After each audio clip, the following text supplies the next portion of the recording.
A lot of Kiwis say, I want to retire early, but here's the brutal truth. You can't retire at 55 just putting money into your KiwiSaver. In fact, you won't be able to get a single dollar out until you're 65, and suddenly the idea of retiring at 55 starts to feel like a bit of a pipe dream. Over the last 12 years, my team at Opes Partners have helped our clients retire early and start on their wealth journey. So in this video, I'm going to show you the 9-step blueprint that we use to get our clients retirement ready and how to put it into action using real life examples of people we've helped in the past. Now, this blueprint has 3 phases. So let's kick it off with phase 1, plan. Now, most people say they want to retire early, but have no idea how they're going to do it. So the years go by and then they think, why aren't I getting closer to retiring early? Well, it's probably because you're not doing anything about it. So here's what you need to do instead. You need to figure out what you actually need to do to retire early the way you want. And that is the reason why step 1 is to set your target. So let's say you need $100K a year to fund your ideal lifestyle when you stop working. How much money or how much wealth do you need in the bank so that you can take out, let's call it $100K a year, and then never have to go back to work again?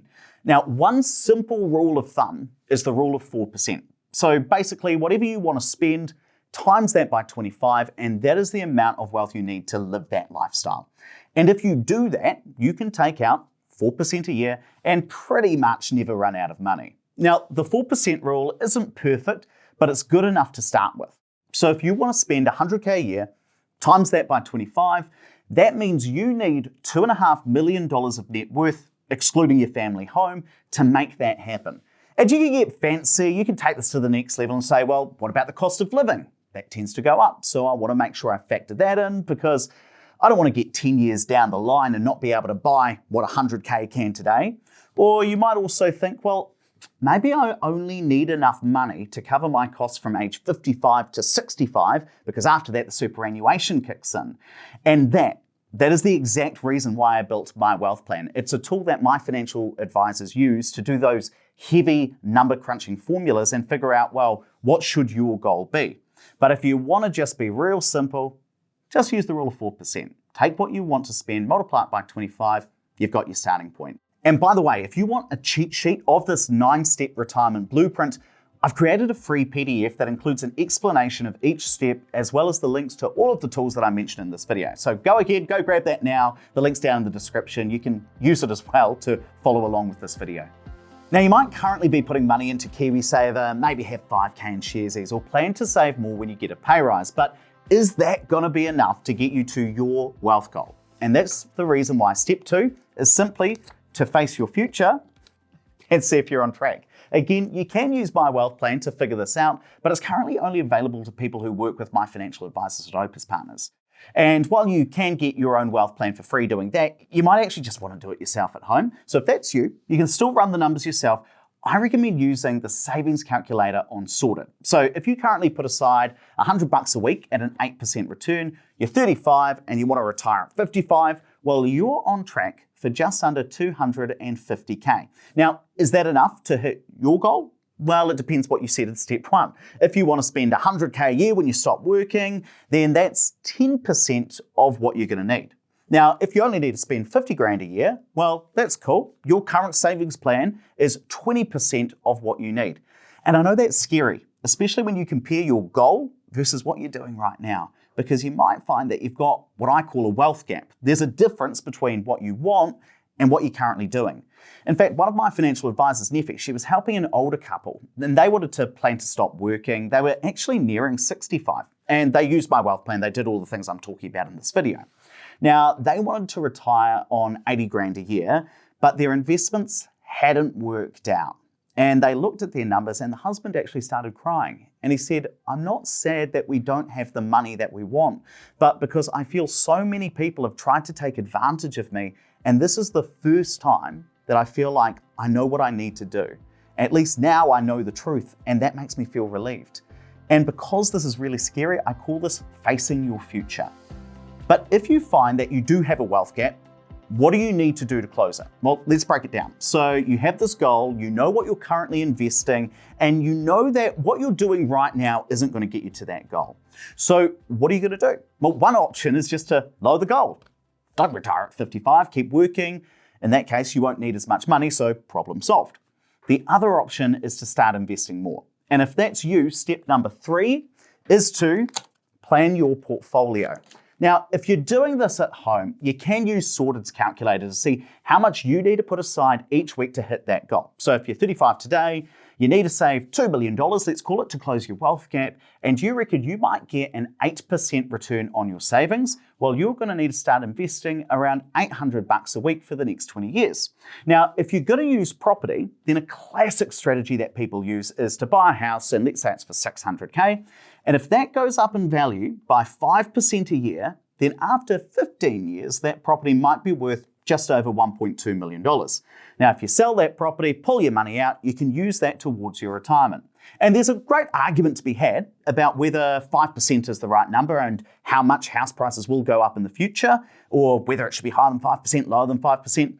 I'll let you have that debate down in the comments section. But the big question I hear all the time is, Ed, I'm comfortable with property going up in value. I'm okay with taking out a mortgage, but how big a portfolio can I actually build? And will it be enough to retire at 55? Now that is a really good question. So if you're 50, your mortgage is nearly paid off, the kids have left home and you're at peak income, you might be able to buy a couple straight away.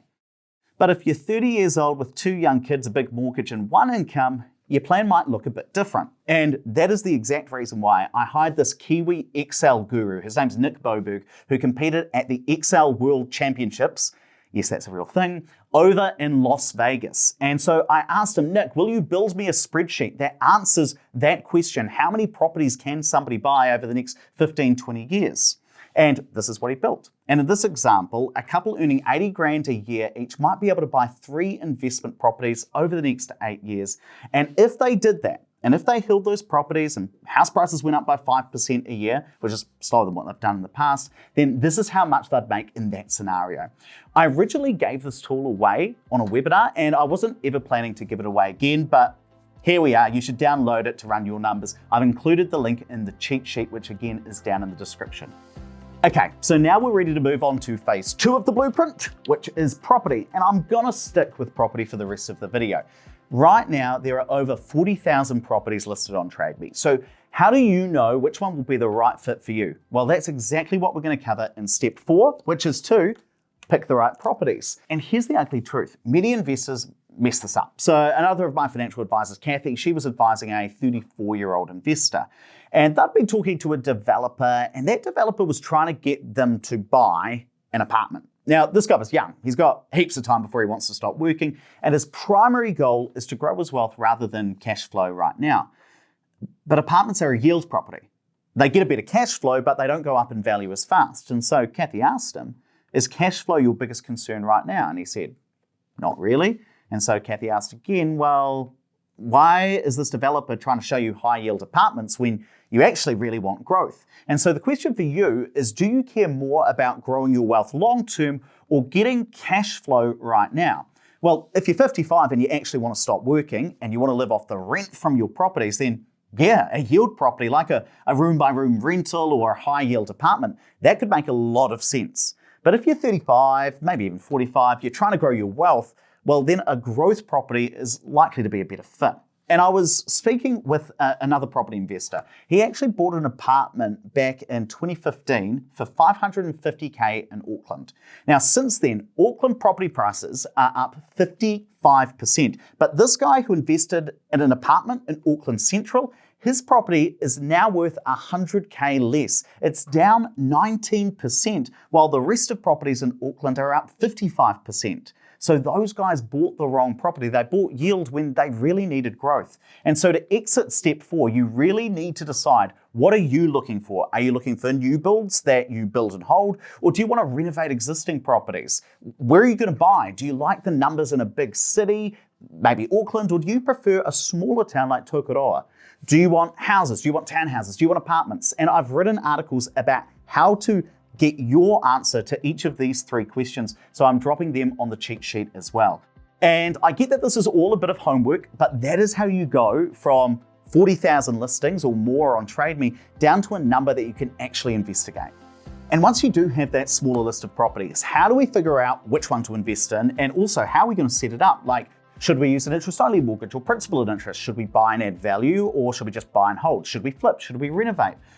The only way to know what to do is running our numbers, which is step number 5. Now, this can get really complicated. So to help you out, I've included a link to a free tool that I actually use myself when I'm running the numbers, and the link's going to be in the cheat sheet. Now, this is called Opes Plus, and I built this for all of you guys here on the channel. And that just means that you can run the cash flow for your property, see if it's positive or negative, see how much the property might go up in value in the future. And I'm actually currently looking to buy my 6th investment property myself. And just yesterday, I was using Opes Plus to look at these 3 properties here. So I use this myself. Now, the number I care about most is the return on investment, because that tells me for every dollar I put into this property, how much might I get back? And then I also want to know if I can afford the cash flow for the property, both for the one I'm looking at purchasing and all of the properties I already own.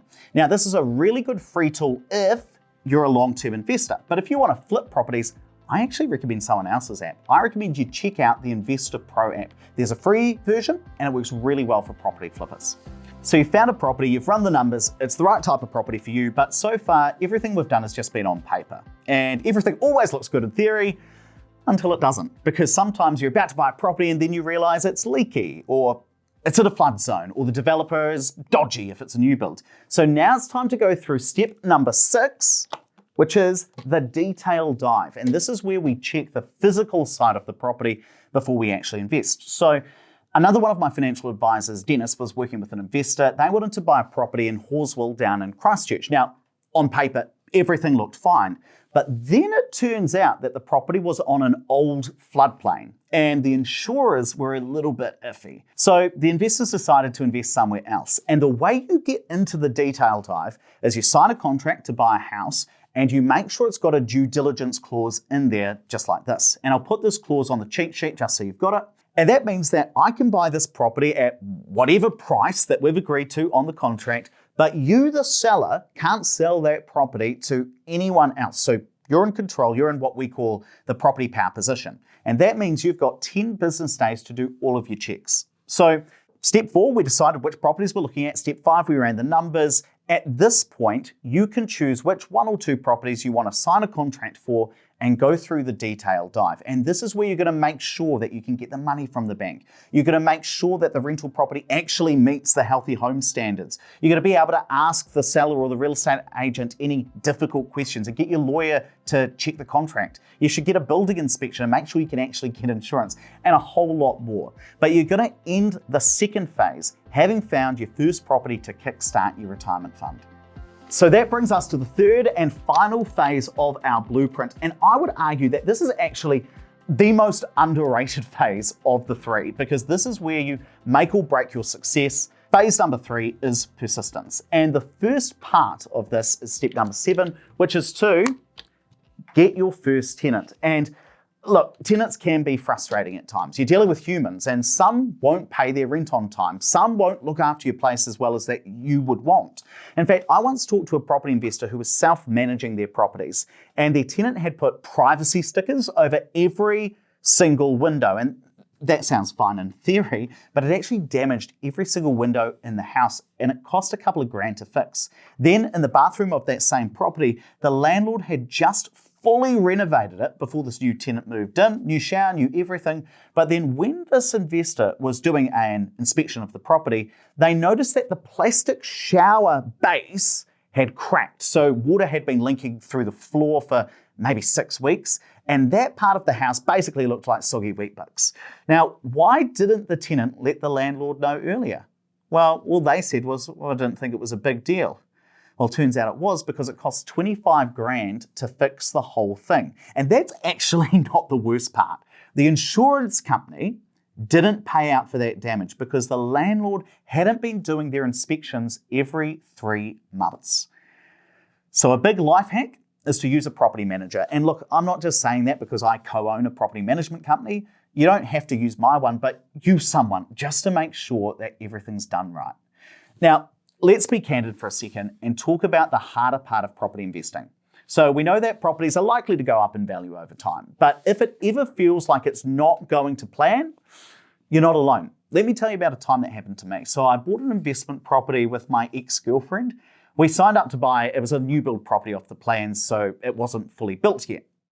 But we broke up before the property was finished. So we weren't going to be buying that property together anymore. And it turns out that she hadn't signed the contract. Only I had. And I was the one who paid the deposit. She was going to put her money in later. But what that meant when we broke up is that I was the one on the hook. And if I couldn't find another $80,000 for the rest of the deposit, then I would lose the 67 grand or so that I'd already put in. And it was actually one of the most stressful experiences that I've ever had in my life. But phase 3 is about persistence, so you persevere. And that's just part of being a property investor. And I want to get across to you that it is not all sunshine and rainbows. So if you want to retire at 55, you must do things differently than perhaps what you've done in the past, because let's face it, if retiring at 55 were easy, then everyone would do it. So if you ever feel like you want to quit, just remember that step 8 is stick with it. And you know, I just interviewed Tamati and Liana on the Property Academy podcast. They left their jobs in the Navy in New Zealand to move over to Western Australia. And he now works offshore in oil and gas. He does fly in, fly out. And in doing that, they've been able to increase their income from 160 grand a year to over $400,000. And that means that they can save hard. They've gone from 1 to 4 investment properties in like 2 years, and they want to build that up to a portfolio of 10 within the next 10 years. And look, it's not easy. They've got a young family. It's hard to uproot your life and move to a different country. It's hard for dad to be away for weeks at a time. And I am not saying that we all need to uproot our lives and move to Western Australia too and work in the oil and gas or the mining industry. But this is an example of a couple who are not playing around. They've got a plan, they're executing it, and this is the type of attitude where they're not saying, I can't do it. They say, how can we do it? And they're probably going to stop working, I reckon, well before 55. And some Kiwis do go real hard, and that is the reason why the final step of our blueprint is to keep expanding when you can. But if you're serious about getting your retirement sorted, you've also got to think about how much a good retirement actually costs you, because nothing fills you with dread as much as the thought of outliving your money. So be sure to watch this next video where you'll learn exactly how much you might need when you want to quit your job and stop working.